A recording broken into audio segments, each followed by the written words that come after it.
دیکھو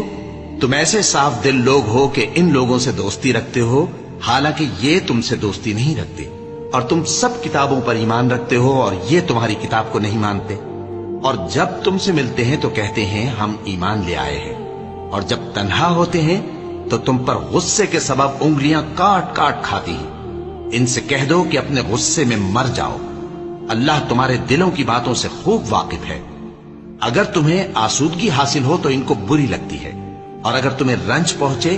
تو خوش ہوتی ہے، اور اگر تم تکلیفوں کی برداشت اور نافرمانی سے کنارہ کشی کرتے رہو گے تو ان کا فریب تمہیں کچھ بھی نقصان نہ پہنچا سکے گا۔ یہ جو کچھ کرتے ہیں اللہ اس کا احاطہ کیے ہوئے ہے۔